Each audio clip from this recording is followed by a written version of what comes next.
Button mushroom எடுத்து வச்சுருக்கேன் பாருங்கள். நான் Sivakami, welcome to Siva's kitchen. இன்றைக்கி இந்த பட்டன் மஷ்ரூம் வச்சு மஷ்ரூம் பிரியாணி எப்படி செய்கிறதுன்னு பார்க்க போகிறோம். நான் இன்றைக்கி கொஞ்சமாக தான் வாங்கிட்டு வந்திருக்கேன். இன்றைக்கி நம்ம பிரியாணி கொஞ்சமாக தான் செய்ய போகிறோம்.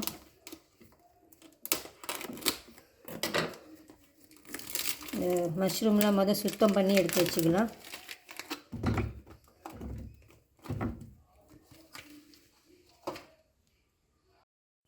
ஒரு பானையில் நெய் சூடாயிடுச்சு. இந்த ஸ்பைசஸ்லாம் இப்போ போட்டுக்கலாம்.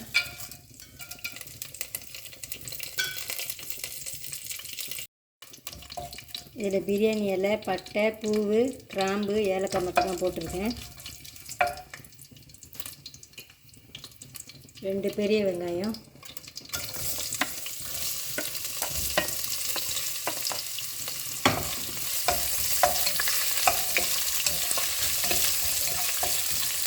இது கொஞ்சம் வதங்கட்டும். அப்புறம் இஞ்சி பூண்டு சேர்த்துக்கலாம்.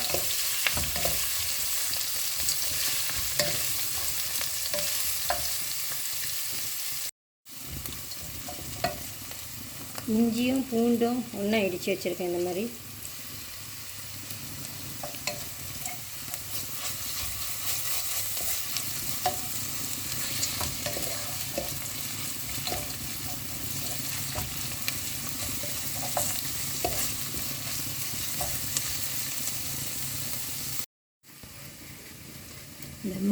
இந்த மஷ்ரூம்லாம் நம்ம நிறைய தண்ணியில் போட்டு கழுவக்கூடாது அப்படின்னு சொல்லுவாங்க.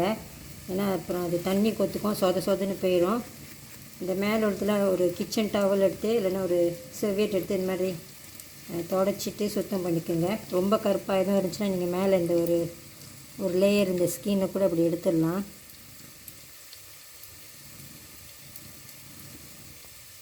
எடுத்துட்டு க்ளீன் பண்ணிவிட்டு ஓடுற தண்ணியில் ஒரு பாஸ்கெட்டில் போட்டு ஓடுற தண்ணியில் சும்மா அப்படியே ரின்ஸ் பண்ணி எடுத்துருங்க. போதும். ஊற வச்சு அந்த மாதிரிலாம் கழுவக்கூடாது.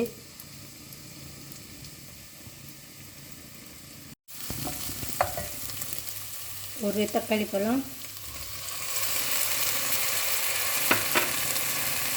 கொஞ்சோண்டு கேரட்டு சின்னதாக வெட்டியிருக்கேன்.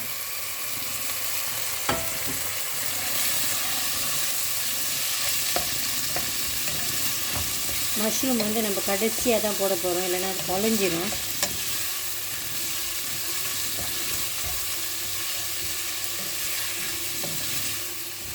கொஞ்ச நேரம் இருக்கட்டும். இந்த தக்காளியும் நல்லா வதங்கிடுச்சு.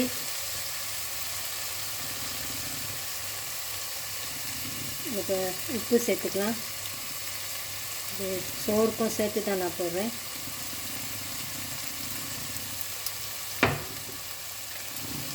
இது மஷ்ரூம்ஸ் தான், ஆப்ஷனல் தான்.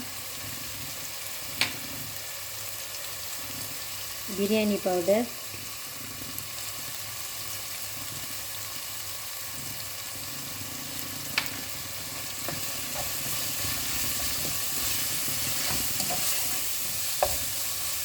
தயிர் சேர்த்துக்கலாம்.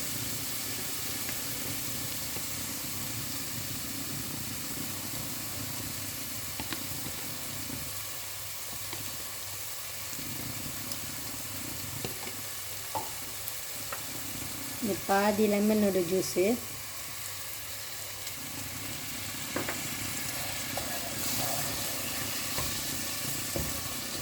இதில் நான் பிரியாணி பவுடர் ரொம்ப போடலை.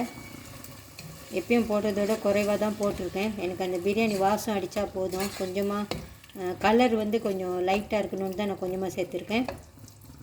நீங்கள் பிடிச்ச மாதிரி சேர்த்துக்குங்க. ஒரு 1.5 டீஸ்பூன் மாதிரி தான் இப்போ நான் போட்டிருக்கேன். இதுக்கு இது நல்லா கொதிக்க விட்டுக்குங்க. பச்சை வாசம்லாம் போகும். அப்போ தான் இதில் இப்போ மஷ்ரூம் சேர்த்துட்டு தண்ணியும் நான் சேர்த்துக்க போகிறேன். இது லைட்டாக கழுவிடுங்க மஷ்ரூமை. நான் முழுசாக தான் போட்டிருக்கேன். நீங்கள் வேணுமா பாதியாக வெட்டிக்குங்க. இந்த மஷ்ரூம் நான் ரொம்ப வைக்க வேணான்னு சொல்லிட்டு இப்போவே தண்ணி ஊற்றிக்க போகிறேன். இந்த சோறு வேகிறப்ப அதுவும் வெந்துடும் கரெக்டாக.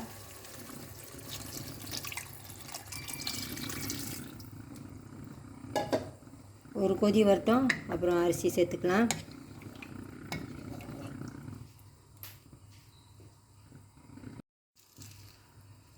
கொஞ்சம் புதினா இலை,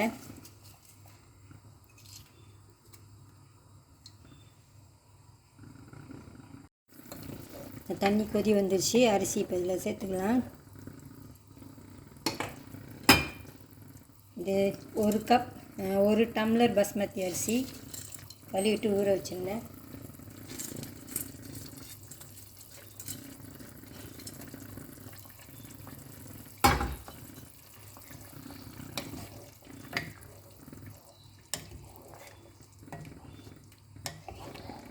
நல்லா மிக்ஸ் பண்ணி விட்டுட்டு இதை வேக வச்சுக்கோங்க.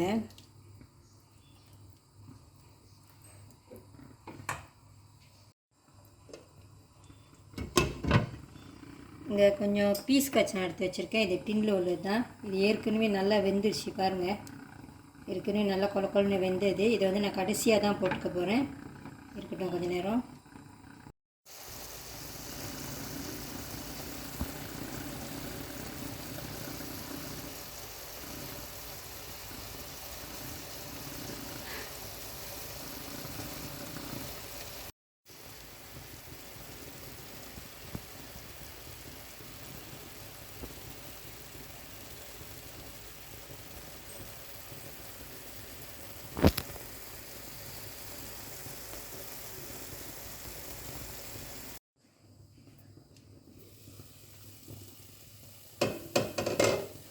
சோறு வெந்துருச்சு. இந்த பீஸ் கச்சானே இப்போ நான் போட்டுக்கிறேன் மேலே. கிண்டுறப்ப அதெல்லாம் மிக்ஸ் ஆகிரும். தண்ணி இல்லாமல் பார்த்துக்கோங்க. இது ஒரு 2 டேபிள் ஸ்பூன் இருக்கும். கொஞ்சம் பச்சை மிளகா வாசத்துக்கு,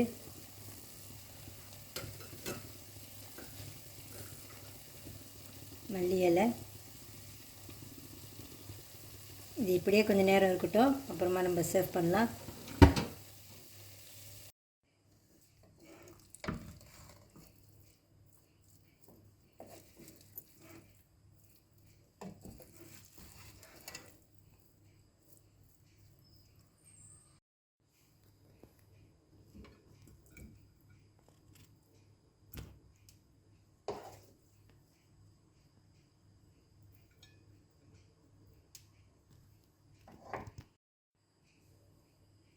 நான் உருளைக்கிழங்கு பொரிச்சிருக்கேன். மஞ்சத்தூள், உப்பு அது மட்டுமே போட்டு பொரிச்சது இது.